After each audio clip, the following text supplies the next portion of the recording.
السلام عليكم ورحمة الله وبركاته. جرجر توتو كما جم جلاتو. نجينا كان جلاف كما جاء دو سنجين سنة كم قدوة المسؤول الطوب رانتنا وانا هرا ولت نواستابين أبديت هرا وانا هرا في ديرو فيجدا نموت الدو ولين أكاتا كرا لايف لأن نموت الدو حسابا كمنين كرا لينك كوفو لقتني وجاثو دنجيتن أبديت هرا باسه جرا جودا وانا كوني هنگ مانك أبو إرتو جتما جرا هاتو وتيجرو أمو هم مانك أبو إرتي Hanga feete nama affeertee linkii nama ergitee gruppii dhaan haa ta'u nama hedduu affeertee karaa laayiviidhaan toos nama hojii haasawaa wanteetta jechuudha. Abdiit haaraa kana wayii Allah nafaan bu'a.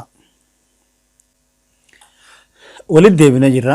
Amma kallattiin fakkeenyaa fi waatsaappii akka seenu taate waatsaappiin dirqama abdeet godhuu qabdanii haaromsuu qabdanii googlee beeksisanii abdeet gootan.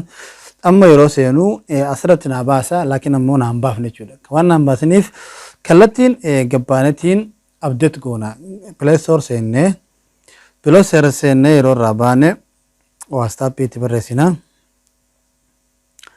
haala kanaan nama kunu update godina jedhu whatsapp kun kallattiin update goona isinis whatsapp keessan update godha wanni kun update haaraya irra dalagamoo ida akkaataa lama hedduun wal affeertanii hisaaban qaban nama hedduu wal affeertanii itti haasawuu dandeetta jechuudha whatsappin waan haaraya fidee jira jechuudha kanaafuu amma waa xiqqoo obsaan eeggata naa xumuru ga'e amma naa xumuree jira jechuudha. Egaa naa xumuree haala kanaan open jennee seenna WhatsApp irratti bina open jennee seenna jechuudha.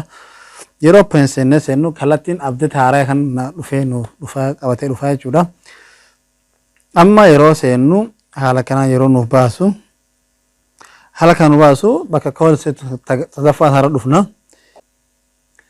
Akkana nu baasa jechuudha. Yeroo haala kanaan nu baase amma ni gartanii waan haaraa create call link jedhanii gartanii kana update haaraa fidee dhufee jechuudha. Fakkeenyaa fi amma irratti cuqaasa yoo irratti cuqaasu haala kanaan naa baasa jechuudha. Yeroo haala kanaan naa baase amma iddoo haratti wanni kun waan haaraa update gootanii xiqqoo eeggatanii isinii baasa jechuudha. Amma asirrattiin waa lama fudhadhu jira bakka yoo katuqu taate haasawni haasawuu deemta laayiviin kun viidiyoodha immoo sagalee qofaanii jedha. Asii yoo viidiyoo taate wal argaa akkuma viidiyoo kooliidha wajji haasawtan nama hundaa jechuudha. Kana yoo filatan ammoo sagalee qofaan wajji haasawtanii jechuudha. Fakkeenyaa fi asitti filadhu taate amma asitti akkaataa hedduun nama erguu danda'a jechuudha. Asirratti tokkoffaa yoo feete koppii linkii godheera. Yoo feete kana gadi qabii koppii godhii siin jedha. Asi sheer linkii siin jedha jechuudha. Fakkeenyaa fi nama tokko ergita. Amma fakkeenyaa fi koppii linkii jaanii koppii linkii jedhee irraa ba'e nama tokko erga jechuudha. Fakkeenyaa fi nama tokko erga. Nama kana ergaa jechuudha.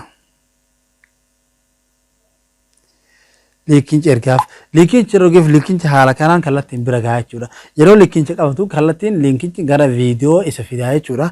Fakkeenyaaf haala kanaan liinkii keessa jira. Haala kanaan keessa jira jechuudha. Yeroo kana keessa iddoo join jedhamu gartanii iddoo join jedhamu kana qofa tuqaasaa jechuudha.